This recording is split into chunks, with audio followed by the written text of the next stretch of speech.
Leasing ή αγορά. Το αιώνιο δίλημμα κάθε φορά που κάποιος φτάνει στην αντιπροσωπεία. Όλοι έχουν και μία άποψη, σωστά.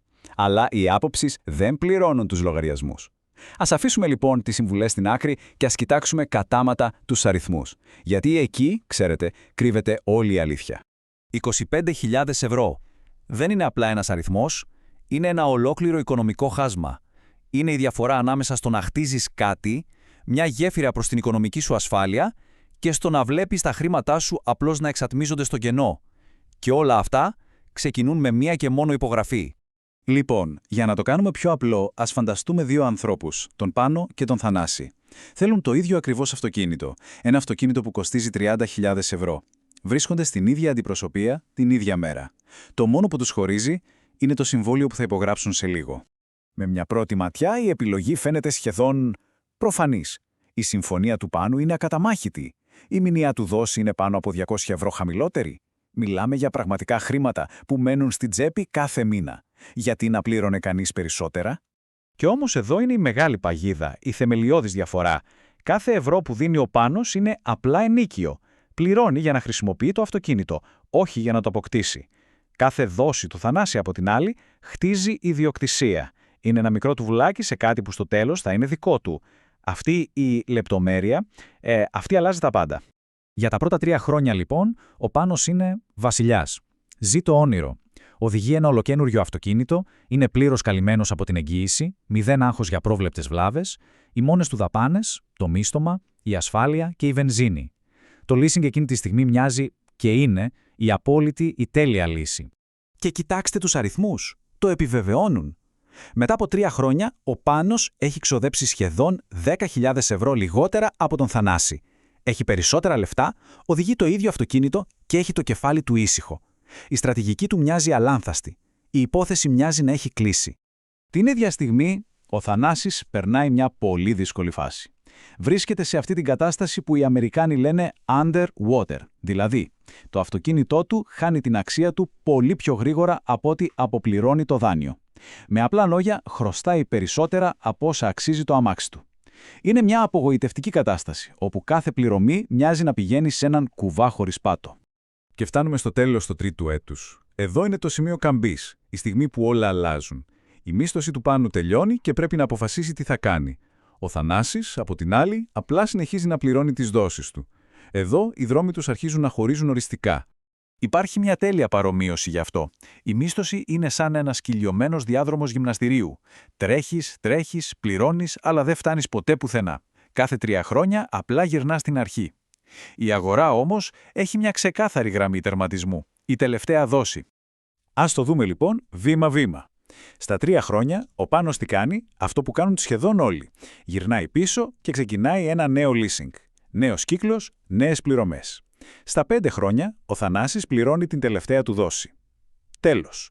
Το αυτοκίνητο είναι δικό του. Είναι μια στιγμή απελευθέρωσης.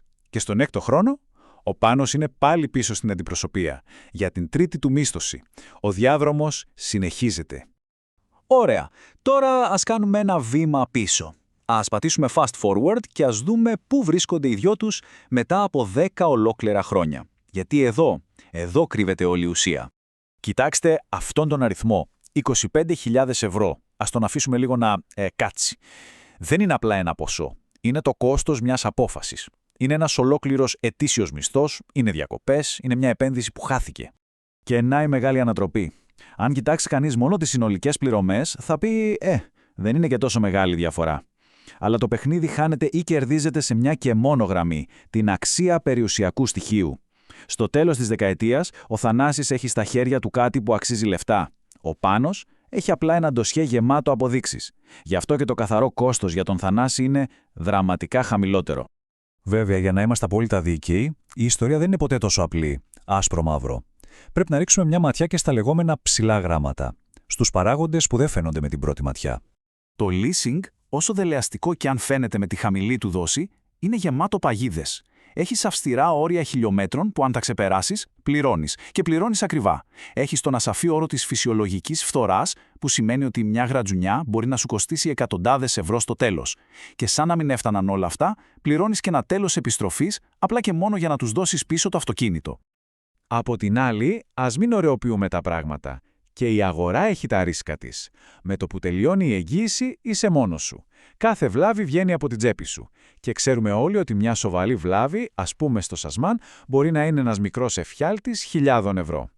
Αυτή είναι η αβεβαιότητα που με το leasing ομολογουμένως γλιτώνεις. Ζυγίζοντας τα πάντα λοιπόν, ποια είναι η τελική ετυμηγορία? Κοιτάξτε, για τον μέσο άνθρωπο, με ένα μέσο αυτοκίνητο που θα το κρατήσει για χρόνια, η απάντηση είναι ξεκάθαρη. Η αγορά και η μακροχρόνια διατήρηση κερδίζουν κατά κράτος. Υπάρχουν όμως φυσικά και οι εξαιρέσεις στον κανόνα. Για έναν επιχειρηματία, για παράδειγμα, που μπορεί να περάσει το μίστομα στα έξοδα της εταιρείας, εκεί τα μαθηματικά αλλάζουν τελείως. Το ίδιο ισχύει και για κάποιον που θέλει να οδηγεί ένα πολύ ακριβό, πολυτελές αυτοκίνητο. Εκεί το κόστος των επισκευών είναι τόσο εξωφρενικό που το να είσαι συνεχώς υπό εγγύηση μέσω του leasing μπορεί να είναι η πιο λογική κίνηση. Τελικά όμως το θέμα δεν είναι απλά leasing ή αγορά. Η πραγματική παγίδα, αυτή που κοστίζει μια περιουσία, είναι να παίρνεις μια απόφαση δεκάδων χιλιάδων ευρώ κοιτάζοντας μόνο έναν αριθμό, τη μηνιαία δόση. Αυτό το απόσπασμα τα λέει όλα. Η πραγματική παγίδα είναι να παίρνεις μια απόφαση 30.000 ευρώ βασιζόμενος σε μια μηνιαία δόση χωρίς ποτέ να ρωτήσεις τι σου κοστίζει αυτό σε 5 χρόνια, 10 χρόνια, μια ζωή. Είναι αδύνατο να το πει κανείς καλύτερα. Γι' αυτό την επόμενη φορά που θα βρεθείτε σε μια αντιπροσωπεία και ο πολιτής θα σας μιλάει για την καταπληκτική μηνιαία δόση, κάντε μια παύση και ρωτήστε, όχι αυτόν, τον εαυτό σας, στο τέλος της ημέρας, πόσο πραγματικά μου κοστίζει όλο αυτό? Γιατί στο τέλος, αυτός είναι ο μοναδικός αριθμός που έχει πραγματικά σημασία.